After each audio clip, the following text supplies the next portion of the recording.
week 7 of the college football season. My name is Mike Browning. I'm the host of the college football road trip at cfbroadtrip.com. We have an amazing slate of games this week. I'm getting ready to head down to Austin, Texas next weekend for the huge Georgia-Texas matchup. I'm excited about that. Of course, I'll be writing about that on my blog. In the meantime, like I said, great slate of games this week. So with all that said, let's go ahead and jump into the week 7 picks. And we're going to start off with a Thursday night game out of the Sun Belt Conference. We have Coastal Carolina traveling to James Madison. James Madison shocked me with their loss last week to Louisiana Monroe. I thought James Madison would have easily won that one, so that kind of surprised me a little bit.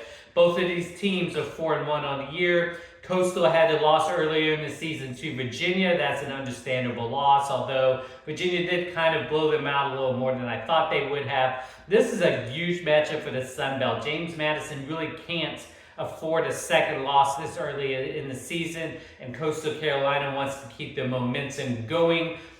James Madison is playing this one at home. I think they're going to want to bounce back from the loss to Louisiana Monroe last week, and I think that they will be successful. I have James Madison winning at home over Coastal Carolina. Next, let's move to a Friday matchup out of the Big 12. We have 16th ranked Utah traveling to Arizona State. Arizona State is a team that's kind of surprised a few people so far this year. But if you look at the wins that they've had, they've all been very close wins. They haven't been able to put anybody away. They beat Kansas last week. But Kansas is struggling so much that a win over Kansas doesn't mean as much as it would have going into this season. On the flip side, this might be the week that Cam Rising finally comes back for Utah. If so, I think they're going to want to show that they are back and can still be in contention for the Big 12 championship. So I think they'll be able to go into this game and win pretty handily. I have Utah winning on the road at Arizona State on Friday night. Next, let's move to our Saturday matchups. We're going to start off with a matchup in the MAC. We have Toledo traveling to Buffalo. Both of these teams are 1-0 in MAC play. Buffalo has 2 losses on the year, but they've looked okay until last week when Connecticut absolutely blew them out. On the flip side, you have Toledo, who did come off a pretty big win against Miami of Ohio in a MAC championship matchup from last week. Toledo is just too strong a team. Even though Buffalo's at home, I think Toledo's going to be able to go and just do what they need to do, take care of business on the road. I have Toledo winning on the road at Buffalo. Next, let's go to a Big Ten matchup. We have the Washington Huskies traveling to Iowa to take on the Hawkeyes. Obviously, Iowa is coming off a pretty disappointing loss to Ohio State, but Ohio State's an elite team, so losing to them is not the worst thing in the world, even at a 35-7 clip. They were very competitive for the first half before Ohio State blew them out in the second.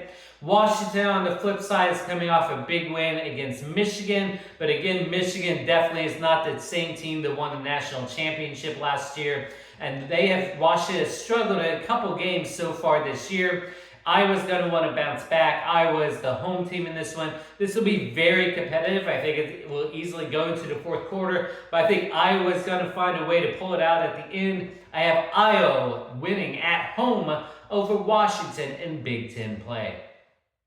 Let's head back to the Big 12 for a couple of matchups. The first one is number 18, Kansas State, traveling to Colorado. Some people are starting to get behind the Colorado bandwagon a little bit. I'm still not there. The fact that they beat UCF and beat them so handily looked really good when it happened a couple weeks ago, but then UCF went and got blown out by Florida, which means UCF definitely is not the team that we thought they were a few weeks ago. On the flip side, you have Kansas State, whose only loss of the season is a big loss to BYU, but BYU so far has shown to be a very good team. So what do you trust more, a team that lost to a really good team or a team that beat a really bad team? In this case, I have more trust in Kansas State than I do in Colorado. I have Kansas State winning on the road at Colorado in Big 12 play. Our next Big 12 matchup is number 11, Iowa State, traveling to West Virginia.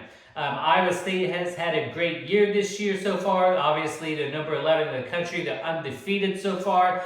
But that has a bit of an asterisk to it because they probably should have lost their Week 2 game to Iowa. They had to come back at the very end to squeeze that one out.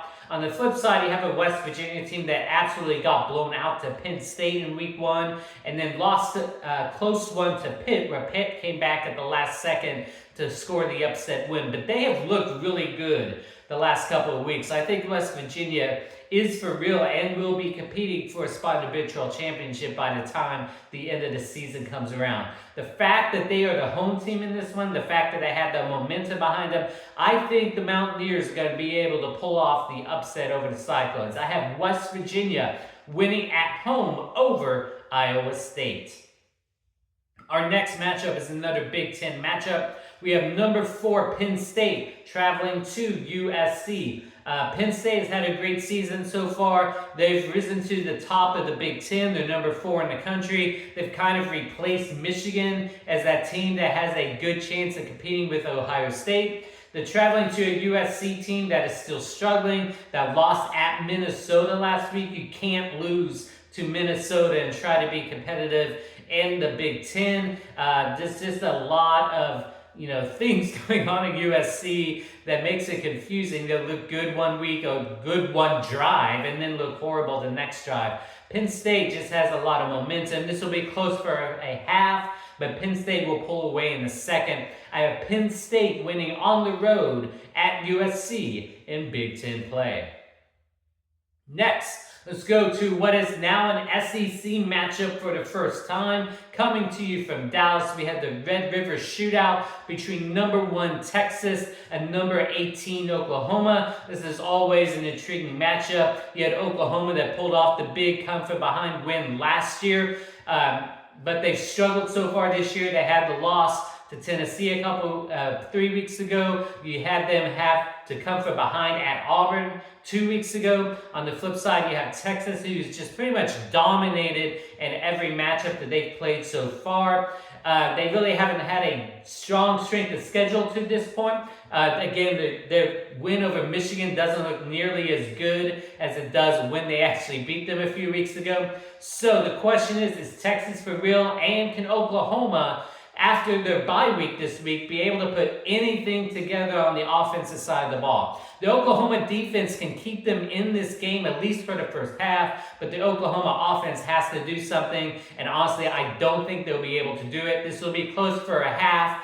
Texas will find a way to pull away late in the third into the fourth quarter. I have number 1 Texas winning over number 18 Oklahoma in the Red River Shootout. Another SEC ranked versus ranked matchup is next. We have number 9 Ole Miss traveling to number 13 LSU. LSU lost their Week 1 matchup to USC. That was a game that they could have won, but USC found a way to pull it off in the end. They've looked pretty good since then, had a close win against South Carolina, which is a team that's been up and down all year. On the flip side, you have Ole Miss, who lost a couple of weeks ago to Kentucky, who just went and absolutely beat South Carolina easily on the road after that loss. So they're ready to bounce back. This is another one that's 50-50. You can flip a coin and probably have just as good a chance of being right as wrong. And these types of matchups, as you know, I usually go with the home team. Playing in Baton Rouge is always a tough matchup for anybody, including Ole Miss. I think LSU is going to find a way to pull it out in the end. I have number 13 LSU winning at home over number 9 Ole Miss in SEC play. And now let's go to the biggest matchup of the week. This is a gigantic one out of the Big Ten. We have number 2 Ohio State traveling to number 3 Oregon. This is why we have all the realignment that's gone on over the past couple of years. To have matchups like this where you wouldn't have had a chance to have these two teams compete. Now you have number 2 versus number 3. Ohio State has looked great in every game that they have played this year so far. Yes, they struggled a little bit in the first half against Iowa, but scored on their first 4 possessions of the second half to win going away. On the flip side, you have Oregon. Oregon really struggled in their first couple of weeks. They won games that maybe they shouldn't have won. They had to squeeze one out against a very good Boise State team. But since then, they have looked dominant the past 3 to 4 weeks. They're starting to put things together. You have Gabriel, the quarterback of Oregon, who's started to put things together for himself as well. Oregon is looking great. Again, this is one where you could flip a coin and you could be right or wrong just by the flip of the coin. Oregon's the home team in this one. Oregon seems to have a little more momentum on this side. I think Oregon's going to be able to pull off this win. I have number 3 Oregon winning at home over number 2 Ohio State. So again, amazing slate of games this week. 3 highly ranked versus ranked matchups. So go check them all out. Again, I will be in Austin next week for Georgia, Texas. I'm excited for that one. Go enjoy the Week 7 games, everyone, and we will talk to all of you again next week.